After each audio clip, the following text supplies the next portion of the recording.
What's up, guys? Orcas here, and man, what a start to the playoffs. I mean, Atlanta to start the playoffs, definitely a bold move by NASCAR.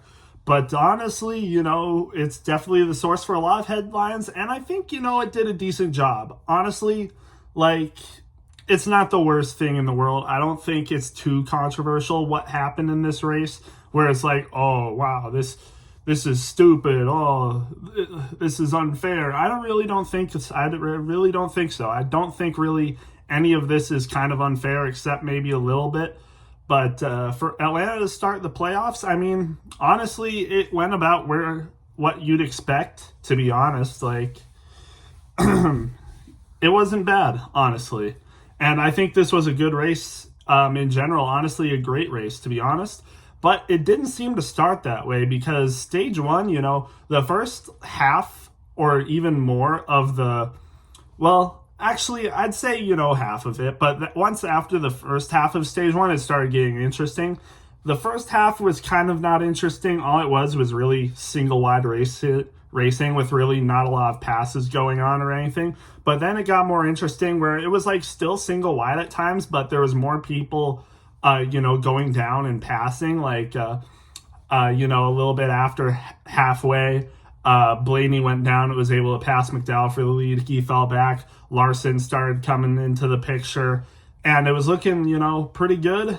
And then, man, right at the end of stage one, Larson, insane crash. And this is partly where the controversy comes in. Larson was the leader in points today. He was the leader in playoff points today. But now, if I go to my standings here, he is now only, 45 minus 30. He's only 15 points to the good right now. He started with like 40 or 35 points to the good to now only 15 points to the good.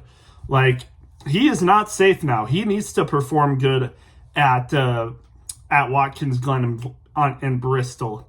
And I saw a stat for Watkins Glen that I'll get to later. But hey, I think Larson will still be fine. That crash was terrible, but the other person that was involved in that crash, I think it spells a lot of doom for them. Chase Briscoe, unfortunately, involved in the wreck too. I think, Larson just had an overcorrect, got loose, tried to correct it, and just slammed into the outside wall and, stalled right in the middle of the track. And Chase Briscoe just couldn't see him and crashes right into him too. Ruins his day. I mean, Larson's car after the wreck looked insane. That's some of the worst next-gen damage I've ever seen on a car, to be honest. For a Cup car, anyway. Like, his car was absolutely mangled. Absolutely mangled. Almost beyond recognition, to be honest. Like, it was bad, but, he got out of the car just fine. He's all good. He can race next week.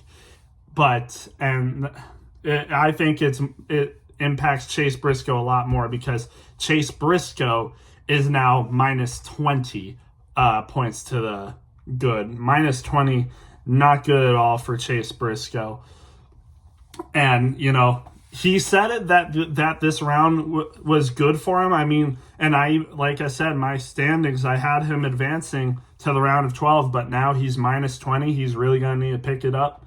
But, he did say these tracks line up nice for him, and, Atlanta has been a good track to him. I know he wrecked out of the last one, but he's always been running up front. He was running up front early in stage one. And, yeah, just unfortunate for him, but, Watkins Glen, Bristol, hopefully he can make it up for him. Let's go now to the race winner. I want to talk about Joey Logano winning the race, and now I'm starting to regret not putting a Final Four or a Penske driver in my championship four. I'm really starting to regret that because Ryan Blaney and Joey Logano put on a show today. I mean, Ryan Blaney, even with a wrecked car, ran all the way up front and finished third in this race. And again, like I said, Joey Logano won the race. I mean, again, Joey Logano was up front the entire day today. And I know this is a drafting track, super speedway package. Certain people are good at those races. Heck, even, Todd Gill and Michael McDowell always seem to do good at super speedways. Not really today, but they're always running up front, and they were running up front a lot of the day. And you see people like Daniel Suarez in the top 5, even like Austin Cindric top 10, Daniel Hemrick, Justin Haley just finishing outside it. Ricky Stenhouse was having a good day. Same with Justin Haley on super speedway. It's like, yeah, anyone can win these races. It's not that special that Joey Logano and Ryan Blaney ended up doing good. But again, I mean, they just look good, and Penske does pick it up in the playoffs. And again, I think either Joey Logano or Ryan Blaney could make the championship 4, and I didn't have a Penske driver in the championship 4. But like I said, Joey Logano wins the race, played it perfectly. Same with Ryan Blaney. It was looking like either could win the race, to be honest, and Joey Logano ended up winning it. The outside lane that had Suarez and Chastain in it ended up, collapsing. So that really gave Joey Logano the advantage there. And then, the late race caution, getting into turn 4, ended up the caution, and he was able to run the rest of the race to the checkered flag and wins. So Suarez didn't have an opportunity to pass him really at the end. But yeah, that's how the race went, and Joey Logano won it fair and square. But yeah, that's how it was. I mean, if not for the Walmart sign caution that happened, I think it could have been a lot different. I mean, Kyle Busch was running up there. Suarez was running in there. Bowman, Christopher Bell. I think if that Walmart sign caution didn't happen, I think this race could have gotten a lot different. Gone a lot different. But yeah, Joey Logano wins the race, advances himself into the next round, and Blaney is basically almost locked in. Basically, all Ryan Blaney needs to do is not wreck, and he's in basically. In these last 2 races, all he has to do basically is not wreck, and he'll be good, to be honest. And there's a lot of other drivers I could talk about, but I'll talk more about the race now. The second stage got a lot more interesting, like I said. The first stage was a little bit more single wide, a little bit of double towards the end. But then the second stage really got things going. It was more 2 wide the entire race. There was some people passing, going 3 wide, making it work. And then the final stage, it really got intense. I mean, it was like this race went in stages. You go 1 and 2 wide in the first stage, 2 and 3 wide in the second stage, and then you go 2, 3, and sometimes even 4 wide in the third stage. Like, it like increased in dramatics as the race went on, and that was honestly kind of fun to see. But again, honestly, the most drama happened, I'd say, the first stage with Larson having that huge wreck with Briscoe, and then there was also a couple other wrecks. There's some people that I'm going to talk about when I get to the standings, but there's a wreck at the end that really impacted a lot of people. There was a wreck that happened sort of in the middle, and yeah, that was basically it. The finish was really good, honestly. Yeah, just classic good Atlanta Speedway drafting style racing, and it put on a show. Not as good as the spring race, but I think it put on a really good show. Probably better than the first Talladega race and the first Daytona race, to be honest. Still, like, good super speedway, not super speedway, but good drafting style race. And honestly, I was thinking it was going to be a little bit like the Xfinity race, but as the drivers started going more, it turned into what we almost saw in the spring race. So that was nice. But with that said, Joey Logano's the winner, advances.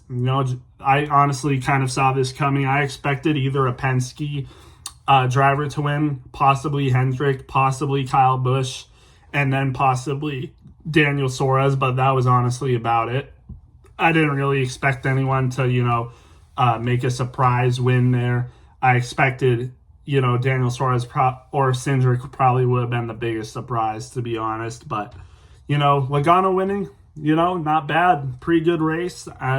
Well deserved for him. And, he's on to the next round. And I don't remember if I have him getting eliminated in the round of 12 or the round of 8 at the moment. But I hope I picked him to get to the round of 8, and I think I did. I'm pretty sure I picked him to get to the round of 8, and honestly, at this rate, I definitely think he will. And same with Ryan Blaney, and honestly, again, like I said, I'm regretting not putting one of them in the championship 4. Almost regretting. Not there yet, but I'm starting to regret it. But with that being said, let's just get into the drivers.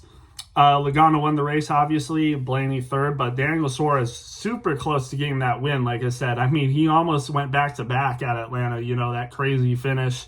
Almost, I was thinking it could be another Suarez versus Busch versus Blaney again. I mean, Suarez second, Blaney third, and then Kyle Busch got 7th. He was up there. He was running first and second before those cautions at the end started coming out, and then he fell back. But I mean, good race for all of them, honestly. Suarez, again, second place. Christopher Bell ran a good race today. I mean, most of the race he was running like low 20th place or something, like outside of the top 20. But, you know, once the end of the race started coming, he started picking his speed up and, you know, got to 4th. So good for him. Alex Bowman was up front basically the entire day. It was honestly looking like he could possibly win the race, but ends up finishing 5th. And now I'm low-key starting to regret not having Bowman get eliminated in the round of 16. This was a good race for him, and I expect him to do good at Watkins Glen. So I don't know what I was thinking having him eliminated in the round of 16, to be honest. I think he's going to advance to the round of 12. Unfortunate for myself, but good for Alex Bowman. He's proving the doubters and the haters wrong that he could get replaced. So good finish for him. 6th for Tyler Reddick. Good position for him. I thought he was going to get, I thought he was going to finish outside the top 15 at a moment. Like, he was running top 20s and low or high teens, like 18th for a lot of this race. But he came up, started running really good, was up in the pack, so good finish for him. And Busch, like I said, he looked like he could have won the race or finished like another second, to be honest, but falls back a little bit in overtime. 7th place, not terrible. And then Chase Elliott, William Byron finishing 8 and 9. Good races for them. They were in the top 5 a lot in the last stage, and then cautions came out. They fall back a little bit. Some people able to get the advantage on them, like Ryan Blaney, Bell, and Reddick, but still good finishes for them. And then rounding out the top 10, you got Austin Cindric, who was looking to be one of the best cars in this race. He led so many laps in stage 2. I mean, he was looking to be really good. And 10th place isn't terrible for him. He got a lot of stage points too. He has a really good cushion for playoff points now, and I wouldn't be surprised if he ends up making it to the round of 12. And I did predict him to be in the round of 12, so I definitely think he'll be able to hold on and make it to the round of 12, like I said. Yeah, so then, we got some people outside the top 10. I won't focus really on the non-playoff drivers, but good races for Daniel Hemrick. Really good race for Justin Haley. Chastain had a really good race, too, in the top 10 for most of the day. Same with Ricky Stenhouse Jr. in 14th, and then Corey LaJoie rounds out the top 15. Hocevar 16th was running really back of the pack for most of the day, and then finds himself up front. Ty Gibbs in 17th. I don't know what happened to him, but he was running first and second for a lot of stage 3 and then just fell back to 17th. He might have tried to make it 3 wide at the end. That might have been what costed him, but unfortunate race for him. He was running so good most of the day, but now he's close to the cut line still. If he had a good finish, like in the top 5, he'd be like over plus 10, but now he's like, I'll get to the playoff standings in a bit, but he's only plus 1 now. That isn't great for him. Preece 19th, and then Brad Keselowski 19th. For the most part of the race, Brad didn't seem like he was that good of a racer, but then, he picked it up in stage 2 and 3, but now finds himself outside the top 15, almost outside the top 20 in this race. Gets a 19th place finish. Unfortunate, and now I'm pretty sure he's under the cut line as well. And, he's honestly in danger, to be honest, because I don't think of Brad Keselowski as a good road course racer, but, he'll have to do decent there, and then he's definitely going to need to perform at Bristol if he wants a shot at making it to the round of 12. Not a good race for him. Could have done better, but just unfortunate. And then Austin Dillon rounds out the top 20. Then you got people like Zane Smith, 21st, McDowell, 22nd, J.J. Yaley, 23rd. doing better than a lot of actual playoff drivers, to be honest, because Denny Hamlin finishes right outside him in 24th. I don't know what Denny Hamlin was like. When I was watching the race and hearing the radio, I don't want to be rude, but they just sound like a bunch of sissies, like being afraid of wrecking. Like, you did all that for what, to finish 24th? Like, you got to race better than that. Like, run outside the top 30 all day, and then, you're involved in the last wreck of the race. Like I said, there's that last wreck in the race, and I'll get more into that, like who's all involved and stuff. But Denny was one of those people involved and ends up in 24th. Like, you just got to race better than that. Like, you can't be afraid of wrecking. Like, and, even in stage 3, like, I could understand maybe you play it in the back in stage 1 and 2, but stage 3, especially after, like, the caution, like, midway through stage 3, you gotta start moving up. Like, and he just really didn't. Like, I don't know what he was doing, but 24th is not good enough. And now I'll get to the standings, like I said, but he's only +2 to the good. Like, now you have to have a really good race at Watkins Glen and Bristol if you want to secure a spot in the round of 12 and have good. Now you basically have to run good every race. Like, you don't have a cushion whatsoever. Like, it's just bad for him, but that's how it is sometimes. Let's get to more of the drivers. 25th McLeod, 26th Jones, 27th Gillen, Barry 28th. These are some of the people that ended up getting involved in that wreck, by the way, with Denny Hamlin. I don't think McLeod did, but Eric Jones was involved, Gillen was, Barry was, Bubba Wallace Jr. in 29th was, Cody Ware was as well. Same with Harrison Burton, another playoff driver, finishes 34th. Not a good look for Harrison Burton. And again, I don't expect him to do good at Watkins Glen or Bristol, so I think it's a lost cause for Burton. But yeah, I don't even think getting top 10 in this race would have really saved him. But that's just how it is for him. Unfortunate, but Shane Van Gisbergen in 32nd, Nemechek 33rd, Gregson 34th, and then we get to Martin Truex Jr. He was involved in I think either late stage 2 or early stage 3 caution with Ryan Blaney and Chris Buescher, who finishes 36th, by the way, but Truex in 35th. He didn't finish the race. He was trying to run the rest of the race out, but just couldn't do it. And it didn't even look like the contact was that bad on him. Like, it looked like Blaney got the worst of it rather than Truex, but Truex ends up DNFing and Blaney gets third. Like, I don't know what was hit in Truex's car, but just couldn't run well after that. And it's just unfortunate for Truex. I did have him eliminated in the round of 16, so far, I'll get to it, like I said, but so far, my Truex and Burton predictions for getting eliminated in the round of 16 are looking good. But I honestly have faith in Truex.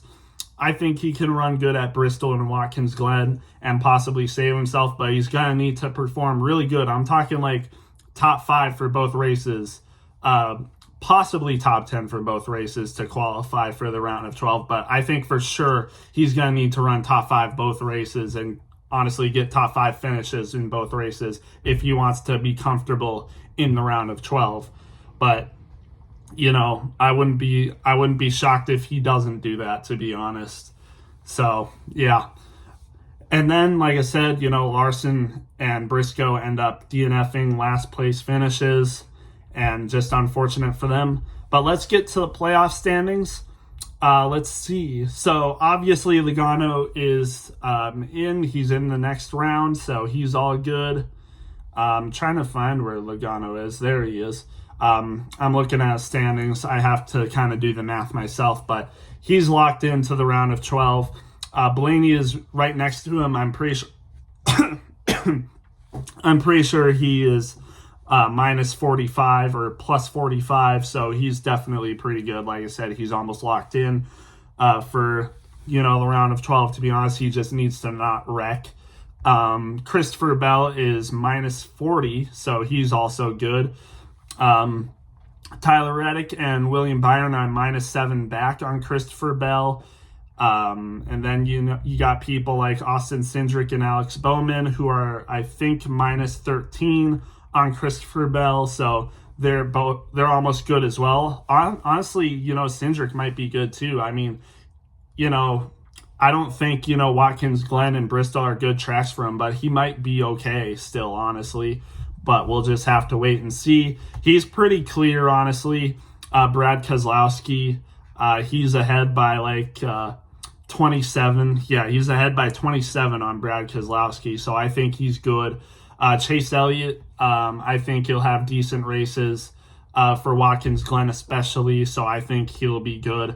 Larson is only minus 15 above Brad, who is in 13th right now. He's got to have good races. I mean, I wouldn't be comfortable plus 15, to be honest. So he's got to have top 10 races, honestly, if he wants to be comfortable to get to the round of 12. And then it goes for a steep drop-off between 10th and 11th because Denny Hamlin is only plus 12 ahead. Or no, wait, is this right? Let's see. Yeah, this should be right, if I'm not mistaken. Yeah, Denny Hamlin. I don't know why I was getting confused there. Denny Hamlin is only plus 2 ahead of Brad Keselowski. Like I said, he's got to have good races or else he could be at risk, to be honest. And then Ty Gibbs, after, a majority really good Atlanta race, ends up only plus 1 ahead of Brad Keselowski. But, a lot of people are really high on Ty Gibbs for this. I think he can have a really good finish. And a lot of people think Ty Gibbs could potentially win Bristol, to be honest. And, he's not a bad road course racer, too. Watkins Glen is a good race for him. So, really, honestly, Denny Hamlin has got to, pick it up. And then I forgot to mention Suarez, but Suarez is plus 20 ahead of Brad. That's pretty good, but, Suarez, a lot can happen. And he's got to perform good at Bristol and Watkins Glen if he wants to have a comfortable lead. But I don't know. It's definitely questionable. And then, like I said, Brad Keselowski is minus 1. He's the last person out right now. I think he can possibly do good. But, honestly, a lot of these people ahead of him are doing pretty good. Like I said, Austin Cindric is pretty up ahead. Alex Bowman's pretty up ahead. Daniel Suarez, again, plus 20 is pretty good, honestly.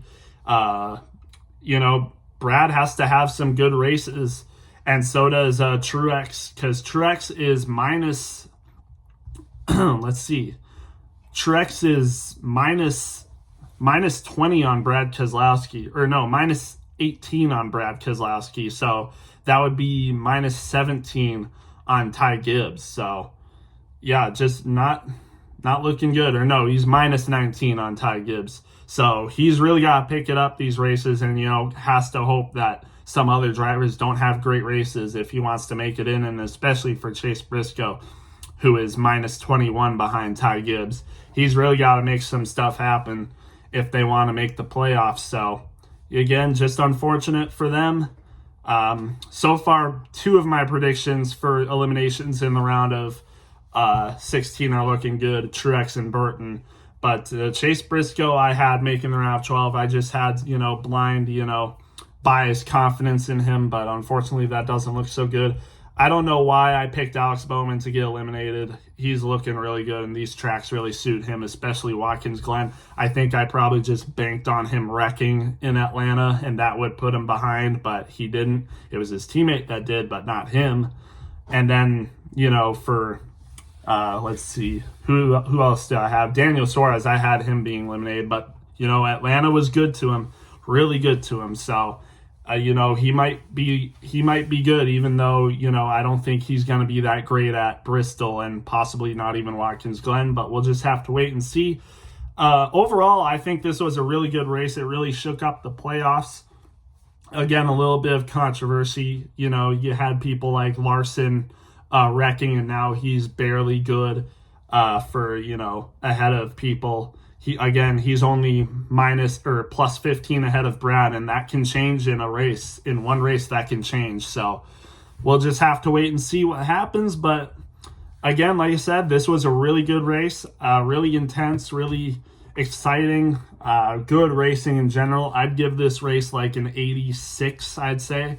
86 is pretty good, honestly. That's like an A-tier race, A minus. So yeah, really good race, and now we go to Watkins Glen, which I'm really excited to see. It feels like we haven't had a road course in forever, and I'm not with the exclusion of Chicago because that's more of a street course. I'm talking more of like a road course that isn't like in a city. It feels like it's been a long time since we've seen a road course like Watkins Glen. The last one would have been Sonoma for the Cup Series, but I think it's going to be nice to see another road course race that, you know, feels like an actual road course race.